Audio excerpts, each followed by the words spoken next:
Merci beaucoup, Madame la Présidente de l'Assemblée nationale, Mesdames, Messieurs les députés. Merci pour les prises de parole des différents orateurs. Je vais évidemment tenter de répondre à tous celles et ceux qui sont encore présents et je vais même faire le pari de répondre à celles et ceux qui sont partis. Monsieur le Premier ministre, Monsieur le Président Attal, merci d'avoir parlé de la France et merci d'avoir parlé des Français. Merci d'avoir parlé des compromis parce que c'est effectivement la philosophie du groupe que vous présidez et je peux en témoigner depuis maintenant de nombreux mois. Et surtout, pardon, mais merci d'avoir pris la balle au bond sur la réflexion sur les retraites.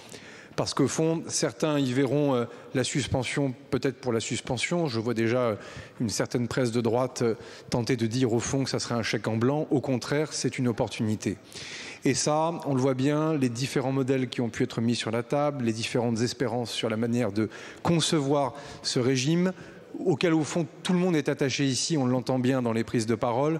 Il est clair que ce débat de la présidentielle doit être nourri avec les meilleurs experts, avec les partenaires sociaux, avec les parlementaires, avec les différentes formations politiques. Et de cela, au fond, ce geste de la suspension, qui est plus qu'un geste, qui est quelque chose qui va être ici débattu, sur lequel je m'engagerai. En même temps, il faudra s'engager justement sur cette discussion et sur ces concertations. C'est comme cela aussi que l'on remet en scène un certain nombre de syndicats réformateurs. C'est comme ça aussi d'ailleurs que les syndicats patronaux pourront aussi prendre un certain nombre de responsabilités. Parfois, j'ai entendu dire que c'était un problème macroéconomique. Non, c'est autant un problème macroéconomique que microéconomique. Et c'est bien pour ça que tout à l'heure, j'ai dit que tout ce qui sera fait devra naturellement être financé. Et ça, je sais que l'ensemble des partis de gouvernement qui sont ici partagent cette réflexion. Et nous aurons l'occasion d'y revenir. Le ministre-président Fesneau l'a dit aussi dans son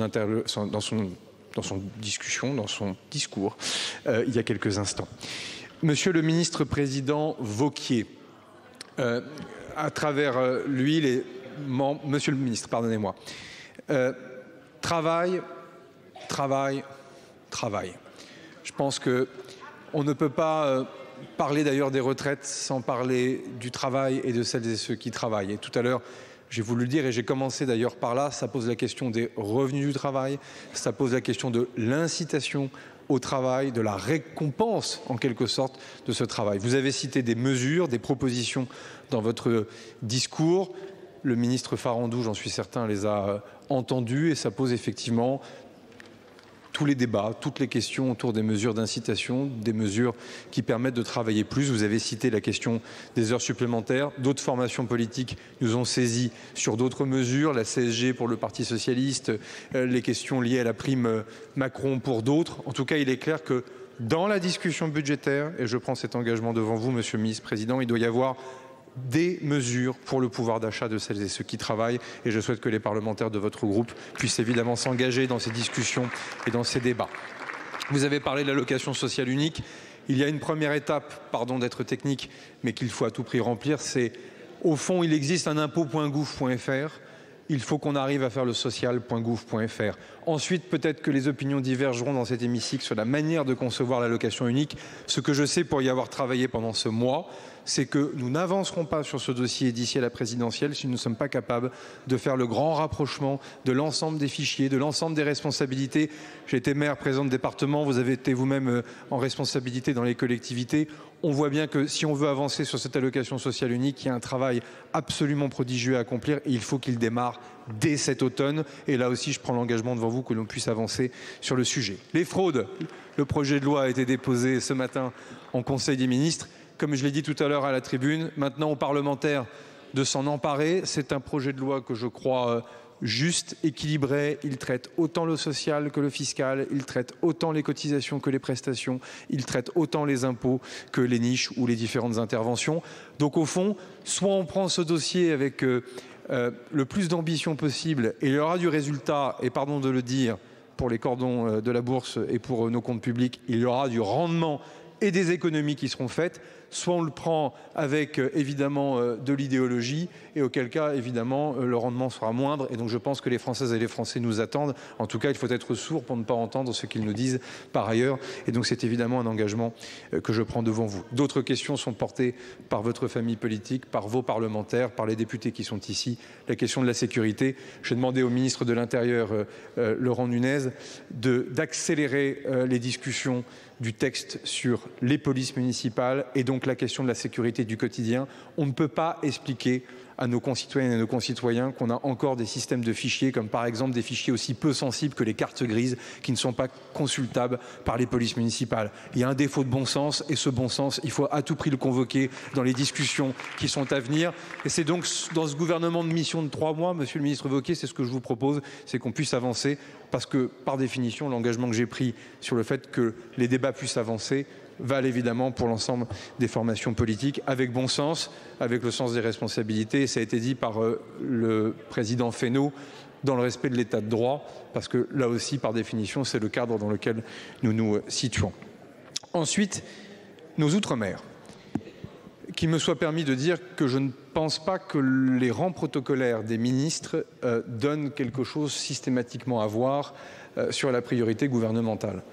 Je le dis parce que vous le savez très bien, dans la pratique, ce sont plutôt les qualités personnelles, ou en tout cas le fait que le Premier ministre Manuel Valls, à qui je veux rendre hommage, et je n'aurais jamais cru, Monsieur le Président Peu, que vous regrettiez Manuel Valls un jour. En tout cas, il est clair que ce sont ces qualités d'ancien Premier ministre qui l'ont amené à être ministre d'État. Et moi, je peux témoigner de l'engagement de la ministre Naïma Moutchou sur ces questions et sur ces sujets. Je n'ai pas cité l'ensemble des territoires, ça a été dit par le président Negelen. Je n'ai pas cité Mayotte, je n'ai pas non plus cité Saint-Pierre-et-Miquelon, Wallis et Futuna, la Polynésie française.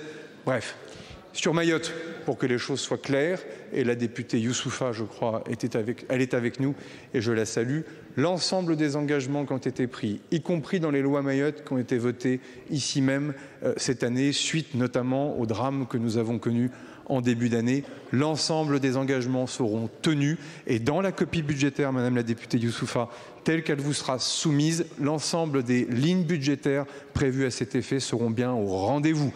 Et si je puis me permettre, c'est donc précisément une censure et le fait d'empêcher la discussion du budget qui repousserait malheureusement les différentes décisions qui sont attendues pour Mayotte. Là aussi, on ne peut pas avoir de double discours, mais ça, je ne le dis pas pour vous, vous l'avez bien compris, mais pour d'autres bancs ici sur cette Assemblée.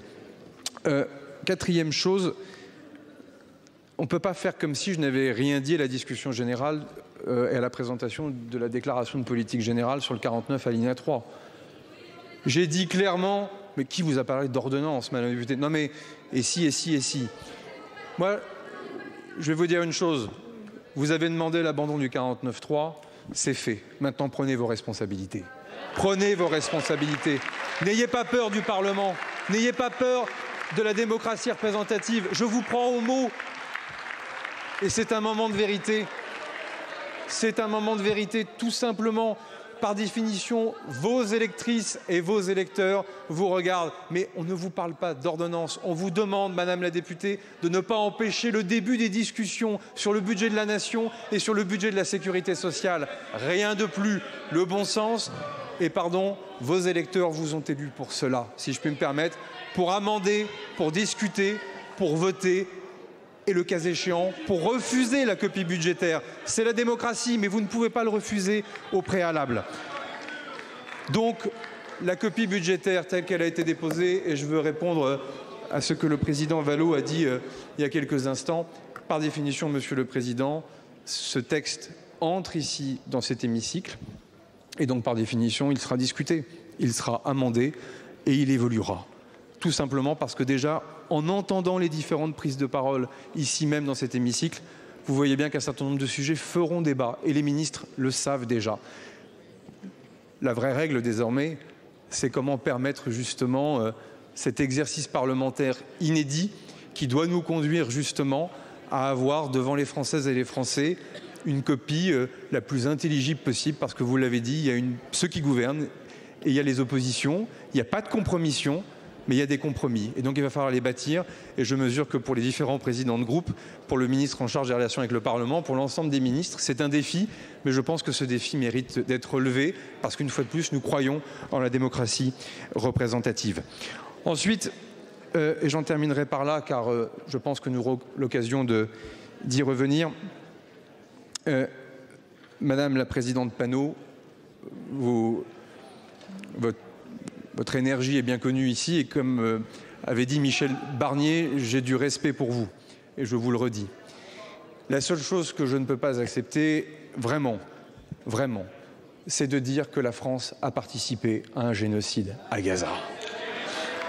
Pas une arme française n'est allée à la destination de Tsahal. Je ne cesse de le répéter depuis 3 ans et vous maintenez ce mensonge. Jamais vous ne faites état de l'action des forces armées lorsqu'elles ont distribué des vivres, des denrées alimentaires, des médicaments aux populations à Gaza. Jamais vous ne faites référence à ce que l'armée française a fait à El Arish, avec notamment ce bateau hôpital, le Dixmude. Jamais vous ne parlez de l'engagement des forces armées dans la Finule, à la frontière, avec notamment des soldats qui ont été blessés. Donc arrêtez de caricaturer et de mentir sur la position de la France, sur un sujet aussi grave et aussi sensible. Arrêtez de remonter les Françaises et les Français les uns contre les autres. Vous avez le droit de vous opposer, vous avez le droit d'être brutal, vous n'avez pas le droit de mentir sur un sujet aussi grave. C'est une question de dignité. Et c'est pour la République.